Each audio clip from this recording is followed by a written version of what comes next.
사무엘하 강의 쉬운 두 번째 시간입니다. 오늘은 봉독해드린 본문의 말씀을 가지고 죄라고 하는 제목으로 은혜를 나누고자 합니다. 죄가 뭔가? 죄는 불법이다. 선을 알고도 행하지 않는 것이 죄다. 근데 기본적인 뜻은 관역에 어긋났다, 하나님의 기준에 미달이 된다라는 것을 의미하고 있습니다. 바벨론의 벨사살 왕이 있죠. 느부갓네살 왕의 아들입니다. 벨사살 왕 때에 메대와 바세에 의해서 바벨론이 멸망을 받게 되는데, 이 벨사살 왕이 아버지의 뒤를 이어서 왕이 된 후에, 당시에 바벨론은 최고의 나라니까요. 가장 강대한 나라죠. 잔치를 하고 있는 순간에 한 손가락이 나타나서 왕의 맞은편 벽에 글씨를 하나 쓰는 거예요. 왕이 놀라가지고 떨면서 술객들과 점쟁이들과 지혜 있다는 자들을 다 불러서 그 글을 읽고 해석하게 하였지만 어느 누구도 읽고 해석하는 자가 없었죠. 왕이 번민할 때 다니엘이 그 글자를 읽고 해석을 하게 되는데, 그 단어는 메데베데 데겔 우르바신, 이런 단어였죠. 뜻이 뭔가? 다니엘서 5장 26절 27절 말씀 봅니다. 함께 봅니다. 그 글을 해석하겠는데, 매매는 하나님이 이미 왕의 나라의 시대를 세워서 그것을 끝나게 하셨다 하며, 데겔은 왕을 저울에 달아보니 부족함이 보였다 함이라. 그러니까 왕이 하나님의 저울에 달려서 부족함이 보여서 왕의 시대가 끝났다, 나라가 망한다, 이런 예언의 말씀인데, 여기서 데겔이라고 하는 단어, 왕이 저울에 달려 부족함이 보였다, 이게 죄다라는 의미를 가지고 있어요. 여러분, 우리가 이 땅에서 하나님의 저울에 달려서 부족함이 보이지 아니할 자가 있을까요? 한 사람도 없죠? 네, 다 부족해요. 다 부족한 자들입니다. 우리가 말씀을 읽고 묵상하다 보면, 나는 완전하다, 나는 신앙생활 잘하고 있다, 이렇게 생각하는 자들은 없겠죠. 늘 뭐가 깨달아져요? 자기의 죄악이 깨닫고, 내 죽을 수밖에 없다, 이런 걸 깨닫게 돼요. 오늘 주은이가 오늘 시편을 다 읽는다고 하는데 119편을 읽으면서 죽는 줄 알았대요. 왜 그래요? 긴 장이니까. 근데 맞아, 이게 죽는 줄 알아야 돼. 성경 읽고 내가 영적으로 하나님 앞에 죄를 발견하고, 내가 죽는 줄 알아야 돼. 그게 바로 성경 읽는 겁니다. 좋은 의미에서. 지겨워서 죽으면 안 되고. 그래서 항상 이 성경 말씀을 통해서 우리는 죄를 깨닫고, 또 이 죄의 기준에, 하나님의 기준에 다 미달이 될 수밖에 없어요. 부족함이 다 보이는. 근데 중요한 것은 죄의 싹은 뭐예요? 사망이라는 거. 죄의 싹은 사망이다. 그래서 우리 모두는 죄의 의해서 죽어야 할 자들이에요. 자, 그러면 우리가 로마서 강의 때 말씀을 드린 대로 그리스도 안에서 새로운 피조물이 되었다 할지라도 우리는 죄를 져야 안 져요? 짓는다는 거예요.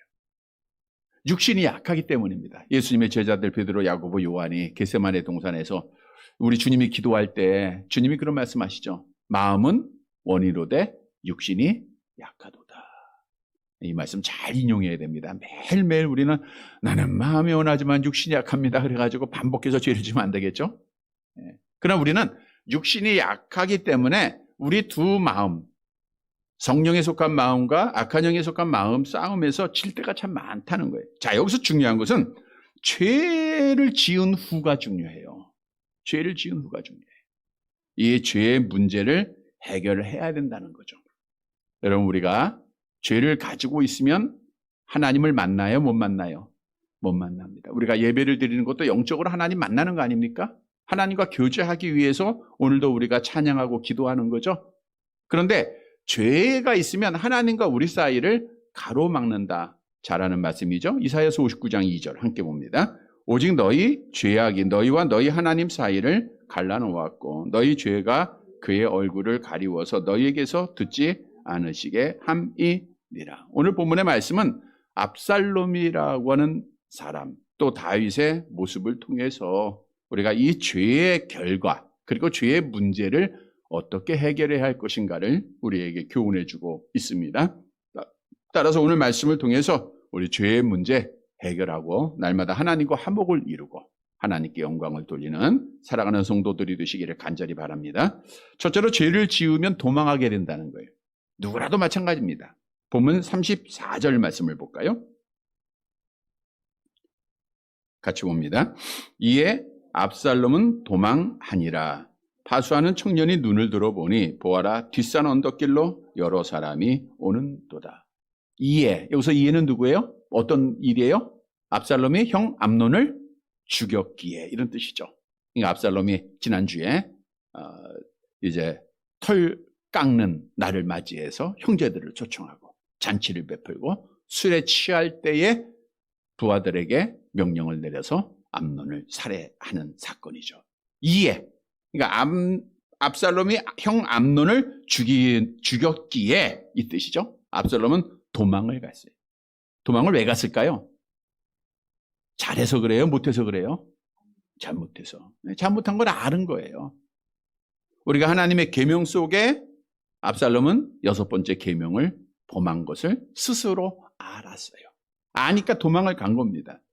자, 파수하는 청년이, 이건 예루살렘 성을 지키는 파수꾼들을 말하고 있고요. 눈을 들어보니, 소리가 나서 눈을 들어 앞을 봅니다. 그랬더니 뒷산 언덕에 여러 사람이 오고 있어요.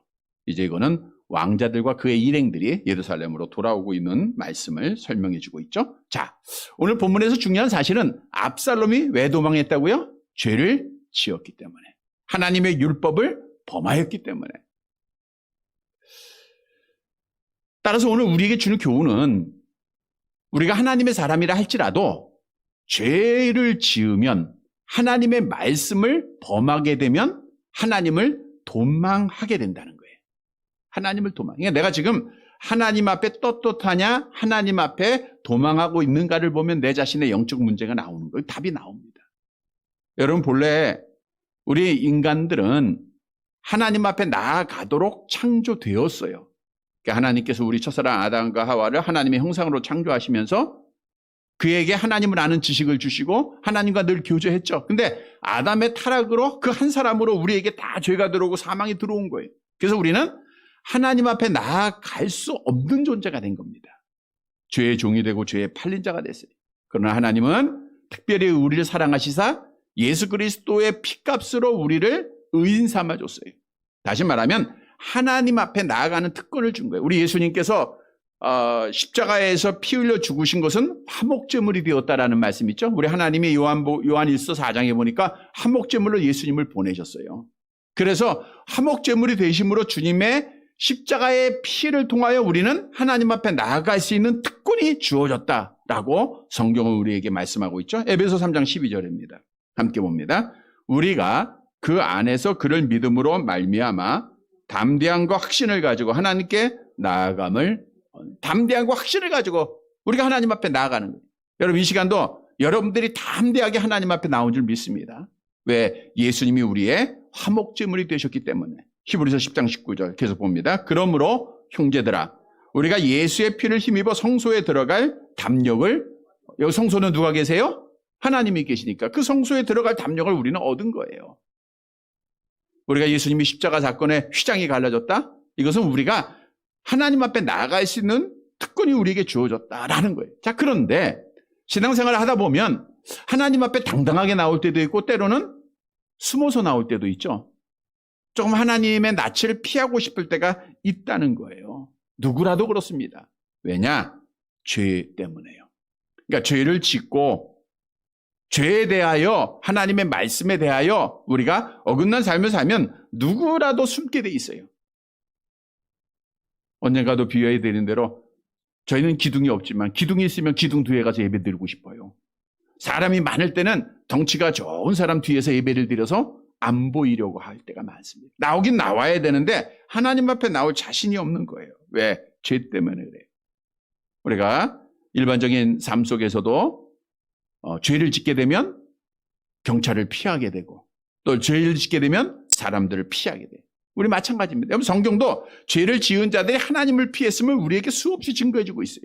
우리의 첫사람 아담과 하와가 하나님의 말씀에 불순종해서 선악을 알게 하는 나무의 열매를 먹죠. 그리고 나서 죄를 짓고 하나님의 법을 깨트리고 나서 그들이 하나님 앞에 당당하게 나왔을까요? 하나님을 피했을까요? 하나님을 피합니다. 창세기 3장 8절을 보세요. 창세기 3장 8절 함께 봅니다. 그들이 그날 바람이 불 때 동산에 거니시는 여호와 하나님의 소리를 듣고 아담과 그의 아내가 여호와 하나님의 낯을 피하여 동산 나무 사이에 숨은. 하나님의 낯을 왜 피했어요? 죄를 지어서. 가인이 동생 아벨을 죽이죠. 하나님께서 자기의 예물을 받지 않았다고 믿음으로 안 드렸기 때문에 그래요. 동생을 질투하고 동생을 죽입니다. 그때 하나님을 피하여 숨어요. 창세기 4장 9절에 보니까 여호와께서 가인에게 나타나시잖아요. 가인 어디 있느냐? 아벨이 어디 있느냐? 가인아, 아벨 어디 있느냐? 그때 내가 알지 못하나이다. 내가 동생 지키는 자입니까? 라고 하나님 앞에 그가 숨는 모습이세요. 요나 선지자도 마찬가지야. 하나님께서 니느웨 성에 가서 하나님의 심판을 예언하라. 하나님의 명령이 떨어졌어요. 그런데 말씀에 불순종하게 되니까 하나님을 피해야 돼. 하나님을 숨어야 돼. 그래서 어디로 도망가요? 다시스로 도망가는 배를 탑니다. 이렇게 죄를 짓게 되면 하나님을 피하고 싶은 거예요. 여러분, 우리가 매일매일 삶 속에서 또 주일마다 주의 전에 이르면서 내가 하나님 앞에 당당히 나아가는 특권을 받은 자예요. 우리는 하나님 앞에 당당하게 나와고 담대하게 나와야 되는데 피하지 말아야 돼요. 우리 하나님을 피한다고 되는 거 아니에요. 하나님 피할 수 있어요? 없어요? 우리 하나님 전지전능하시죠? 무소부지하시죠? 모든 걸 다 지금도 보고 계시죠? 시편 138편 6절에 보세요. 시편 138편 6절 함께 봅니다. 여호와께서는 높이 계셔도 낮은 자를 굽어 살피시며 멀리서도 교만한 자를 아심이니이다. 우리 하나님은 가까운데 하나님이고 먼데 하나님은 아니십니까? 먼데 하나님이 다. 그래서 우리가 잘 아는 시편 139편 1절 이하에 보니까 여호와여 주께서 나를 살펴보셨으므로 나를 아시나이다. 주께서 내가 앉고 일어섬을 아시고 멀리서도 내 생각을 아신다 그랬어요. 나의 모든 길을 아시고 내가 눕고 일어나는 걸 다 아시고 행위를 아신다. 심지어는 혀의 말을 알지 못하는 것이 하나도 없다 그랬어요. 여러분들이 어디에서 누구를 만나서 어떤 말을 하든지 귓속말로 한 말, 또 여러분이 어떤 마음을 갖는 것, 이 모든 것을 하나님은 다 아세요. 그러니까 하나님을 피할 수 없는 것이 우리입니다. 하나님의 눈은 어디에서든지 피할 수가 없어요. 잠언서 15장 3절에도 같은 말씀이죠. 함께 봅니다.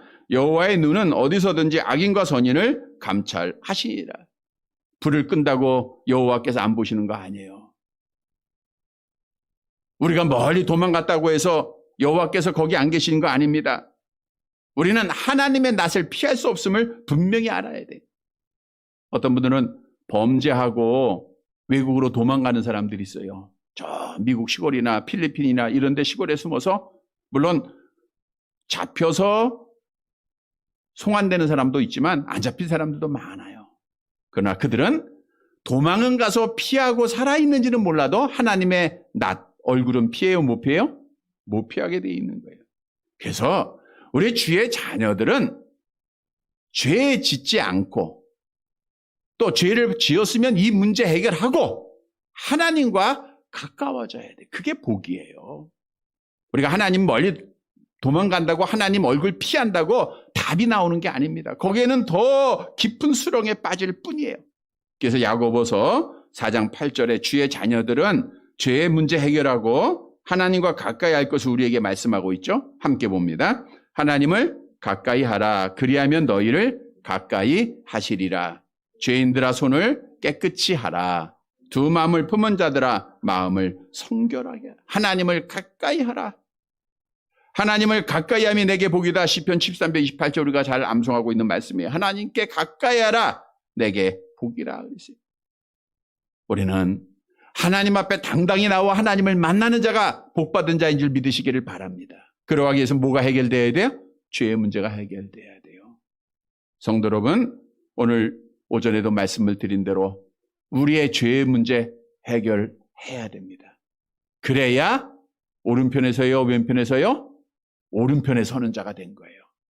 헤롯 왕이 죄의 문제를 해결하지 못했기 때문에 마지막 날 왼편에 서서 하나님 앞에 저주받았다 그랬죠? 그래서 우리는 죄를 깨닫고 뭘 통해서 깨달아요? 하나님의 말씀을 통해서 깨닫고 마음으로 슬퍼하고 의지적으로 돌아와야 돼. 그래서 우리는 죄의 문제 해결하고 하나님과 늘 가까이, 하나님을 가까이 날마다 만나서 하나님 앞에 복을 받는 사랑하는 성도들이 되시길 간절히 바랍니다. 두 번째로 자녀의 죄에 대하여 징계하고 말씀으로 교육을 해야 돼요. 바꿔 얘기하면 우리는 하나님의 자녀로서 하나님 앞에 징계받는 것, 말씀으로 교육도 받아야 된다, 그런 뜻이기도 하고요. 본문 35절의 말씀을 볼게요. 35절 같이 봅니다. 요나답이 왕께 아뢰되 보소서 왕자들이 오나이다. 당신의 종이 말한 대로 되었나이다 하고, 요나답이 왕께 이릅니다. 왕자들이 지금 오고 있습니다. 당신의 종, 누구를 의미해요? 자기 자신이죠? 내가 말한 대로 되었습니다, 이 뜻이죠. 요나답은 누구라 그랬어요? 지난주에 교묘한 사람이에요. 악한 영에 사로잡힌 교묘한 사람으로 암논에게 죄를 짓게 했잖아요.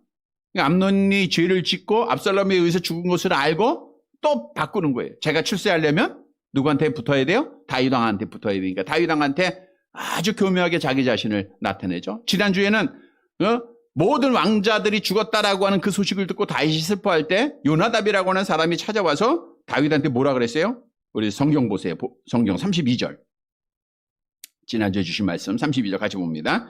다윗의 형 시므아의 아들 요나답이 아뢰어 이르되 내 주여, 젊은 왕자들이 다 죽임을 당한 줄로 생각하지 마옵소서. 오직 암논만 죽었으리이다. 그가 압살롬의 누이 다말을 욕되게 한 날부터 압살롬이 결심한 것이니이다. 요나답은 이미 모든 걸 다 예상을 한 거예요. 그래서 다윗 왕, 슬픔에 잠겨 있는 자에게 와서 위로를 해요. 그리고 내가 말한 대로 되지 않았습니까? 오늘 본문에 보세요. 왕자들 지금 돌아오고 있지 않습니까? 라고 자기의 의의를 내세워요. 그런데 중요한 사실은 요나답은 이 이후에 이름이 발견되지 않아요. 그렇게 교묘하게 자기 출세를 위해서 이쪽 저쪽 섰지만 결국은 패한 자가 되고 맙니다. 자, 말이 마치자마자 이제 왕 앞에서 왕자들이 통곡을 하게 됩니다. 36절이죠. 이제 왕자들이 도착을 했어요. 같이 봅니다. 말을 마치자 왕자들이 이르러 소리를 높여 통곡하니 왕과 그의 모든 신하들도 심히 통곡하니라. 왕자들이 이제 예루살렘 성에 오고 아버지 다윗 왕 앞에 보니까 너무 애통한 거예요. 이들의 눈물은 누구를 위한 눈물이에요? 형 암논을 위한 눈물이죠. 그러니까 압살롬이 암논을 죽이는 비극의 현장을 직접 목격한 자들이에요. 그리고 야, 우리도 죽을 수 있겠다라고 위협에 처해서 두려움을 가졌던 자들입니다. 그들이 이제 그 현장을 빠져나와서 예루살렘으로 달려왔죠. 그러니까 아버지를 얼굴 보는 순간, 성에 들어오는 순간 그들이 이제 형 암논에 대한 슬픔, 또 두려움에 대한 자유, 그 속에서 그들이 소리를 높여 통곡을 해요. 소리를 높여 통곡했다는 것은 극심한 슬픔이나 고통으로 인하여 눈물을 흘리다, 크게 소리 지르다라는 거예요. 그러니까 큰 소리로 울부짖는 겁니다. 동생들만 한 게 아니죠. 왕과 그의 모든 신하들도 심히 통곡하니라. 왕이 또 통곡합니다. 이제 아들들이 통곡하는 것을 보고 다윗도 송곡을 해요. 물론 지난주에 이미 자기의 모든 아들들이 다 죽었다라고 하는 잘못된 소문을 듣고 다윗이 통곡을 했었어요. 근데 그 통곡은 자기의 몸을 땅에 던지는 통곡이었죠. 그런데 이제 다른 왕자들이 산 것을 알았지만 그래도 압살롬의 죽음의 슬픔을 속에서 그가 사랑했던 아들 아닙니까? 그가 울어요. 계속 통곡을 하고. 또 그걸 보니까 모든 신하들도 다 통곡을 하죠. 자, 여기서 우리가 묵상하고자 하는 것은 다윗의 눈물을 생각해 보세요. 다윗이 이제 통곡을 합니다. 울부짖습니다. 그 동생들은 형에 대한 죽음의 슬픔의 의미의 눈물이었겠지만 다윗은 과연 자기 사랑하는 자기의 왕권을 이어받아야 될 장자의 죽음에 대한 슬픔의 눈물이었을까? 물론 그것도 있었겠죠. 그러나 다윗의 눈물은 차이가 있었다는 거예요. 다윗의 눈물은 더 깊은 의미가 있었을 거예요. 암논을 위해서 눈물 흘리면서 다윗은 아버지로서의 책임과 반성, 또 자기의 죄책, 이러한 것에 대한 큰 괴로움의 눈물을 흘렸다는 거죠. 아버지 다윗이 대성통곡하면서 많은 생각을 해보는 거예요. 자, 이게 왜 이렇게 됐을까? 암논이 병든 채 하고 다말을 요구하는 것을 다윗이 듣지 않았다고 하면, 그러니까 그게 거짓된 계략인 걸 알고 다윗이 다말을 암논의 집에 보내지 않았다고 하면 그런 후회가 있었겠죠. 또 압살롬이 양털 깎는 날을 마련하고 자기의 왕자들, 자기의 아들들 다 초청할 때 허락하지 않았다고 하면, 물론 지난 일이지만 다윗으로서는 그런 생각을 했을 거예요. 그러나 그보다 더한 것이 있어요. 그것은 하나님의 징계의 채찍이었다는 거예요. 하나님의 징계의 채찍. 우리가 나단 선지자의 꾸중을 통해서 다윗이 회개를 합니다. 회개할 때 하나님이 용서했어요, 안 했어요? 용서를 했죠? 그러니까 이게 알아야 돼요. 죄에 대해서는 죄의 책임이 있고 징계가 있어요. 그러니까 죄에 대한 책임은 죄로 인해서 사망에 처하는 것인데 지옥에 떨어지는 거예요. 그러니까 하나님이 다윗이 회개할 때 죄에 대한 책임에 대한 용서는 한 거예요. 그러니까 다윗은 지옥에 가야 안 가요? 안 가죠. 그러나 그 범한 죄악, 밧세바를 범하고 그의 남편을 죽인 그 죄악만에 대해서 징계는 받아야 했던 거예요. 그런데 선지자를 통해서 다윗에게 주어졌던 3가지 징계가 있었죠. 첫 번째 징계는 밧세바가 낳은 아들이 죽을 것. 근데 이거는 이루어졌죠. 그래서 그래, 그 병든 모습을 보고도 다윗이 슬퍼했잖아요. 얼마나 많은 눈물이었을까. 근데 두 번째 징계가 다윗의 집에 칼이 그치지 않을 거예요. 근데 정말로 압살롬에 의해서 암논이 살해당하는 것을 보고, 야, 이거 하나님의 징계가 여기 있었구나. 하나님의 징계가 있고, 하나님의 징계는 확실하구나, 온전하구나, 이런 사실을 깨닫게 되는 거예요. 세 번째 예언은 다윗의 첩들이 백주에 많은 사람 보는 앞에서 강간을 당하게 될 것이에요. 근데 세 번째는 이제 다음에 이루어질 것이고요. 두 번째의 예언이 지금 시작이 된 거예요.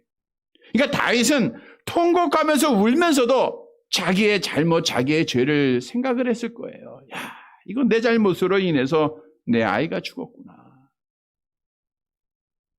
내 잘못으로 인해서 우리 집안에 칼이 들어왔구나. 얼마나 큰 아픔이었을까요? 또 하나의 다윗은 자기를 반성하면서, 야, 내가 좀 암논을 너무 인간적만 사랑했던 것 같다. 왜 암논이 처음 다말을 범했을 때 하나님의 율법에 따라 암논을 징계하고 교육하고 심판했으면 암논이 이제 회개하고 돌아올 기회가 있을 것이고, 또 압살롬이 암논에 대해서 복수를 하지 않았을 거 아니에요. 아버지가 징계를 안 한 거예요. 너무너무 사랑해서. 근데 그것은 잘못된 사랑입니다. 여러분, 성경은 사랑을 하면 징계해야 돼, 안 해야 돼요? 징계를 해야 된다라고 말씀하고 있어요. 히브리서 12장 8절 말씀을 볼까요? 히브리서 12장 8절 함께 봅니다. 징계는 다 받는 것이거늘 너희에게 없으면 사생자여 친 아들이 아니니라 그랬어요. 그러니까 하나님께로부터 다윗이 징계받았다는 것은 다윗은 하나님의 친아들이다라는 증거예요. 우리가 자녀들 키울 때 자녀들에게 내가 징계를 받은 것은 내가 참 자녀다라고 하는 것을 증거하는 거예요. 우리가 자기하고 관계없는 사람, 그런 사람 징계하지 않습니다. 나쁜 길 가고 잘못된 길 가도 징계하지 않아요. 매 안 때립니다. 우리 자녀, 내 자녀니까 하는 거예요. 내 자녀. 여러분, 우리가 힘들고 아프고 어려울 때 이것이 다 하나님께서 나를 사랑하고 있는 모습임을 우리가 아셔야 돼요. 모든 일이 형통하고 잘되고 번영만 있다고 하면 이 자리에 하나님 믿을 자 아무도 없습니다. 이 땅에 하나님 섬길 자가 없어요. 아프고 힘드니까 안 되니까 어려우니까 우리가 하나님 섬기고 하나님 찾는, 그러니까 하나님의 사랑이죠. 그 징계의 목적이 뭘까요? 히브리서 12장 10절 함께 봅니다. 그들은 잠시 자기의 뜻대로 우리를 징계하였거니와 오직 하나님은 우리의 유익을 위하여 그의 거룩하심에 참여하게 하시느니라. 그러니까 징계를 통해서 우리를 어디로 인도해요? 천국으로 인도하는 거예요. 하나님의 거룩하심 길로, 바른 길로 인도하고 거기에 이르게 하는 거예요. 그래서 우리는 징계를 받을 때, 하나님 앞에 징계받을 때, 아, 이게 하나님의 사랑이구나. 하나님이 우리를 사랑하는구나. 이걸 우리가 깨닫고 돌아오는 삶이 있어야 돼요. 뿐만 아니라 우리가 자녀들에게 마찬가지입니다. 바른 길 가지 않을 때, 신앙길에서 떠났을 때 우리 자녀들을 징계할 줄 알아야 돼. 지난주에도 언급해 드린 대로 엘리의 제사장이 자기 아들들을 너무나 사랑하다 보니까 징계를 못했어요. 나 가정이 망합니다. 오늘 본문의 암논도 죽은 이유도 그래요. 다윗이 하나님의 율법으로 말씀으로 잘 징계하고 여호와를 경외하는 것을 가르쳤다고 하면 이렇게까지 되지 않았을지 않아요. 그래서 다윗의 통곡을 통해서 우리는 두 가지를 깨달아요. 먼저 우리 자신, 우리가 하나님 앞에 징계받고 우리가 하나님 앞에 채찍을 맞을 때 이것이 하나님의 사랑이라는 것. 뿐만 아니라 우리 자녀들도 징계하고 하나님의 말씀으로 바로 교육해야 된다는 것. 성경도 우리 자녀들을 이렇게 할 것을 말씀하고 있죠. 신명기 4장 10절입니다. 함께 봅니다. 내가 호렙산에서 내 하나님 여호와 앞에 섰던 날에 여호와께서 내게 이르시기를 나에게 백성을 모으라. 내가 그들에게 내 말을 들려주어 그들이 세상에 사는 날 동안 나를 경외함을 배우게 하며 그 자녀에게 가르치게 하리라 하시매. 그러니까 부모의 사명이에요. 부모의 사명은 자녀에게 여호와를 경외하는 것을 가르쳐야 돼요. 우리 자녀는 또 그 자녀에게 계속해서 가르치고, 오늘날 유대인들이 그 가정교육이 거기서 이루어졌잖아요. 이 율법에 의해서 하나님의 말씀을 통해서 이루어진 거예요. 그래서 우리 자녀들이 하나님의 말씀으로 자라는 것밖에 살 길 없습니다. 세속적인 출세는 오늘도 말씀드린 대로 세상을 사랑하다가 결국에는 왼편에 서게 될 자들이에요. 우리는 오른편에서 하나님을 경외하는 믿음의 사람들이 돼. 그러기 위해서는 하나님의 말씀으로 잘 양육을 해야 됩니다. 다윗이 눈물을 흘리면서 회개한 거예요. 내가 자녀들 말씀으로 교육할 걸. 여러분, 우리가 마지막에 눈물 흘리고 통곡해도 돌아올 수 없는 시간이 와요. 그 시간 그 기회 놓치지 않기 위해서 지금이 은혜 받을 만한 때임을 알고 우리 자녀들을 위해서 눈물 흘리고 자녀들에게 하나님의 말씀으로 양육을 잘 해야 됩니다. 특히 오늘 어버이 주일인데 우리에게 주어진 사명이기도 하죠. 신명기 6장 7절입니다. 함께 봅니다. 내 자녀에게 부지런히 가르치며 집에 앉았을 때든지 길을 갈 때든지 누워있을 때든지 일어날 때든지 이 말씀을 강론할 것이며. 사람들은 마음에 있는 것이 말로 나오는 거예요. 내 마음에 예수가 있으면 예수가 나옵니다. 내 마음에 하나님의 말씀이 있으면 하나님의 말씀이 나오는 거예요. 그러니까 늘 우리는 성령으로 충만하고 말씀으로 충만해야 돼. 그래야 우리 자녀들을 말씀으로 교육할 거 아니에요. 우리가 여호와를 경외하는 거 가르쳐야 돼요. 말씀 교육해야 됩니다. 그래야 우리가 울어도 후회 없는 날이 반드시 있어요. 그래서 우리는 이 날을 기억하면서 그날을 소망하면서 우리가 하나님께 주어진 사명 감당해야 돼요. 성도 여러분, 우리는 하나님의 징계를 업신여기지 말아야 됩니다. 내 죄 때문입니다. 다윗이 깨달은 거예요. 그때 우리는 하나님 앞에 바른 길로 와야 되겠죠. 뿐만 아니라 우리 자녀들, 다윗이 또 눈물 흘리면서 내가 이렇게 할 걸, 저렇게 할 걸 후회했던 것을 기억하고 자녀들의 여호와의 하나님의 말씀으로 잘 교육하고 여호와를 경외하는 것을 가르쳐서 정말 우리 가정이 복을 받는 귀한 은혜가 있게 되기를 간절히 바랍니다. 세 번째 마지막 대지로 하나님 아버지는 죄인이 회개하고 돌아오기를 지금도 기다리고 계신다는 거예요. 본문 37절 말씀을 볼게요. 37절.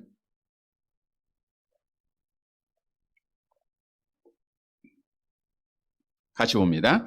압살롬은 도망하여 구스랑 암미올의 아들 달메에게로 갔고 다윗은 날마다 그의 아들로 말미암아 슬퍼하노라.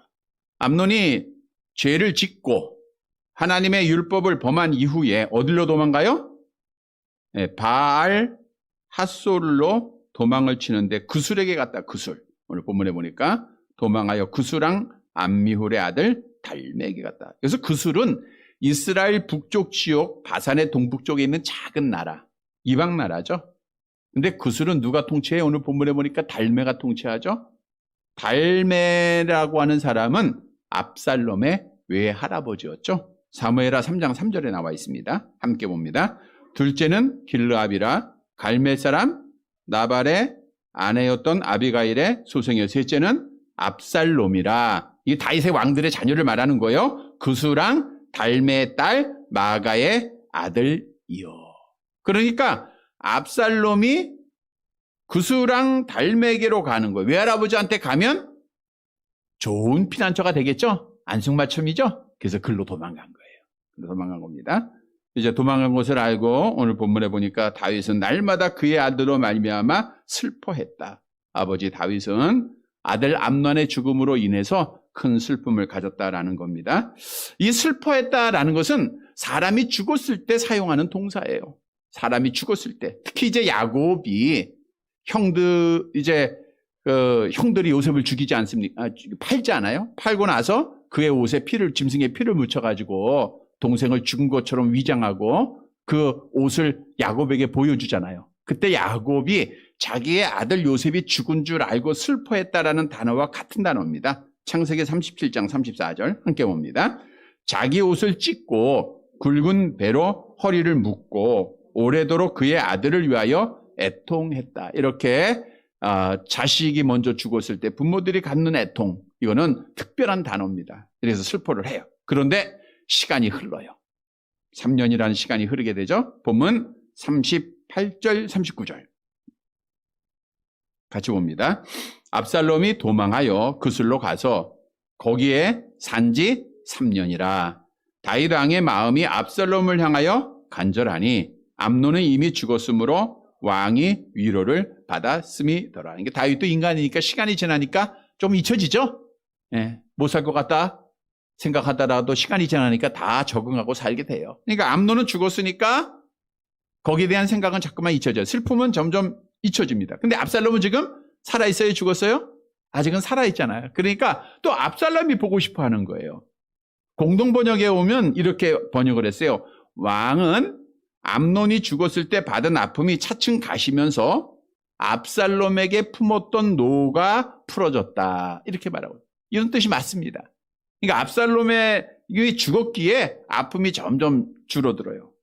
그리고 압살롬에 대한 분노, 그 화가 풀어지는 거예요. 그래서 다윗 왕의 마음이 압살롬을 향하여 간절하게 됐습니다. 자, 다윗은 아버지고 압살롬은 아들이다. 아버지는 아들이 범죄하고 그것도 자기의 형을 죽였음에도 불구하고 압살롬에 대해서 기다리고 있었다는 것. 이것은 아버지의 사랑입니다. 여러분, 우리에게 주는 오늘 본문은 영적 교훈이에요. 오늘 하나님 아버지는 죄인들을 내치시는 게 아니에요. 회개하고 돌아오기를 지금도 기다리고 계시다라는 거예요. 우리 하나님은 그 독생자 예수님의 핏값으로 우리를 하나님의 자녀 삼아줬어요. 우리가 아빠 아버지로 여호와를 향하여 부를 수 있는 특권이 우리에게 주어진 거예요. 그런데 우리가 하나님의 마음을 아프게 하고 하나님을 도망가 죄를 지으면 그래요. 그런데 하나님 아버지는 우리를 버리세요? 안 버리세요? 안 버린다는 거예요. 우리가 회개하고 돌아오기를 기다리고 있다는 거예요. 우리 하나님 아버지가 기다리고 계시는 그 모습이 오늘 오전에도 말씀드린 대로 누가복음 15장의 탕자의 비유에서 너무 잘 우리에게 보여주고 있어요. 탕자가 자기의 죄를 깨달아요. 그리고 나서 뭐라고 말하냐면 19절 볼까요? 누가복음 15장 19절 함께 봅니다. 지금부터는 아버지의 아들이라 일컬음을 감당하지 못하겠나이다. 나를 품꾼의 하나로 보소서. 그러니까 자기의 죄를 깨닫고 이제는 다 투서들고 돌아오는 거예요. 나는 이제 아들도 아니다. 나는 품꾼의 하나일 뿐이다. 많은 사람들이 잘못되면 핑계를 대요.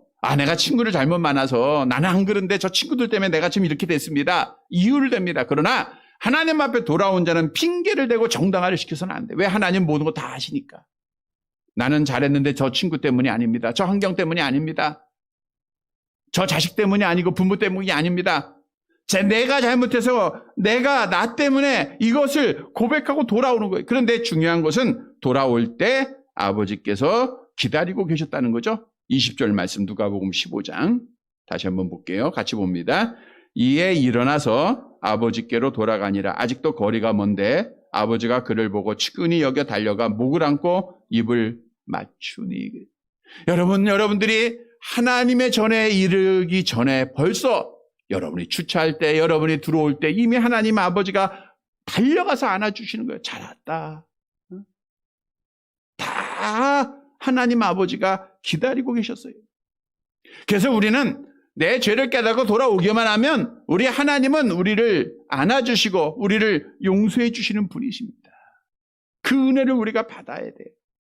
여호와는 내가 돌아오기를 기다리고 계시죠? 이사야서 30장 18절 함께 봅니다. 그러나 여호와께서 기다리시나니 이는 너희에게 은혜를 베풀려 하심이요 일어나시리니 이는 너희를 긍휼히 여기려 하심이요 대저 여호와 정의의 하나님이시라. 그를 기다리는 자마다 복이 있도다. 하나님께서 유다 백성들이 범죄할 때 선지자를 보냅니다. 여호와께서 지금 기다리고 계시다. 은혜를 베풀기를 기다리고 계시다. 돌아가자. 근데 이 말씀을 듣고도 안 돌아오잖아요. 그래서 바벨론에 의해서 멸망을 받고 말았어요.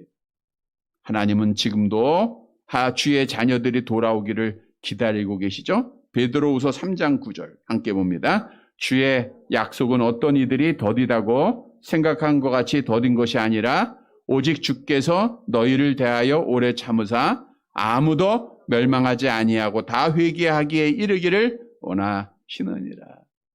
우리 하나님이 아직도 심판하지 아니하시는 것, 이렇게 불의와 부정이 있음에도 하나님의 공의가 우리에게 온전히 이루어지지 않은 것은 택한 자들이 돌아오기를 기다리는 거예요. 하나님의 자녀들이 회개하고 돌아오기를 기다리는 거예요. 마치 다윗이 압살롬이 돌아오기를 기다리듯 비교할 수는 없지만 하나님 아버지는 더 큰 사랑, 더 큰 마음을 열고 우리를 기다리고 있다는 거예요. 돌아오기만 하면 됩니다. 성경은 돌아오는 자에게 이렇게 약속하고 있죠. 이사야서 55장 7절 함께 봅니다. 악인은 그의 길을, 불의한 자는 그의 생각을 버리고 여호와께로 돌아오라. 그리하면 그가 긍휼히 여기시리라. 우리 하나님께로 돌아오라. 그가 너그럽게 용서하시리라. 스가랴서 1장 3절입니다. 그러므로 너는 그들에게 말하기를 만군의 여호와께서 이처럼 이르시되 너희는 내게로 돌아오라. 만군의 여호와의 말이니라. 그리하면 내가 너희에게로 돌아가리라. 누구한테 돌아가야 돼요? 하나님 아버지께. 다른 데로 가면 안 돼요. 하나님 아버지 앞에 나오면 돼요. 하나님 아버지께 돌아와야 돼요. 성도 여러분, 하나님께서 나를 기다리고 계심을 알고 매일매일 하나님 아버지께로 돌아가는, 그래서 그 품에서 기쁨을 누리고 평안을 누리는 사랑하는 성도들이 되시기를 간절히 바랍니다. 말씀을 정리해 드리겠습니다. 여러분, 죄를 주관하는 자는 악한 영입니다. 악한 영은 우리의 옛 성품을 크게 만들어서 육체의 소욕에 따라 행하도록 해요. 그래서 우리를 죄짓게 하면 우리가 하나님을 떠나게 되죠. 믿음의 길에서 떠나게 돼요. 그걸 원하는 거예요. 또 죄책감에 사로잡히게 하는 것도 악한 영의 역사예요. 우리 성경은 하나님이 우리의 죄를 용서를 하시면 다시 기억해야 안 해요? 안 하신다. 근데 우리는 기억나죠? 누가 하는 거예요? 악한 영이 하는 거예요. 여러분, 회개했으면 그 죄에서 자유를 누려야 돼. 근데 악한 영은 자꾸만 생각나게. 너 과거에 이랬잖아. 이런 말 했잖아. 이런 잘못했잖아. 죄책감에 사로잡히면 하나님 앞에 당당하게 나가요? 못 나가요? 못 나가는 거예요. 성도 여러분, 오늘 본문의 말씀은 죄가 뭔가? 죄는 하나님의 말씀에 부족한 것인데 죄를 지으면 어떻게 돼요? 하나님을 피하게 돼 있어요. 하나님 앞에 못 나가게 돼 있다는 거예요. 그 결과는 멸망받는 거예요. 그래서 우리는 죄를 짓고 하나님 앞에 징계받았을 때 그 징계를 경히 여기지 말아야 돼요. 우리가 하나님의 징계 속에 바른 길로 돌아오면 돼요. 뿐만 아니라 우리 자녀들의 죄를 지적하고 징계하는 부모로서의 사명, 하나님의 말씀으로 교육하는 사명도 잘 감당해야 돼요. 그리고 하나님은 지금도 우리가 회개하고 돌아오기를 아버지의 마음으로 기다리고 계시다라는 거예요. 아버지의 마음. 여러분, 부모님이 자녀들을 사랑해요. 자녀들, 그러니까 내리사랑이에요. 윗사랑은 아닙니다. 윗사랑은 절대 아니죠. 예, 어떤 분이 굉장히 바빠요. 어버이날입니다. 부모님이 오라 그래요. 근데 그 시간에 딸이 오라 그래. 어디 갈까요? 네, 딸. 부모님한테 안 가고 딸한테 가더라고요. 그게 내리사랑이에요. 하나님 아버지는 지금 우리를 기다리고 계세요. 큰 사랑으로 기다리고, 우리는 돌아오기만 하면 됩니다. 사랑하는 성도 여러분, 죄가 무엇이고 또 죄를 지면 어떻게 된다라는 사실을 분명히 깨닫고, 날마다 우리는 하나님 아버지 앞에 돌아와서 죄 용서받고, 죄 용서받으면 하나님 앞에 복 받는 거예요. 하나님을 가까이 하니까 하나님 앞에 복을 받는 사랑하는 성도들이 되시기를 주님의 이름으로 간절히 바랍니다.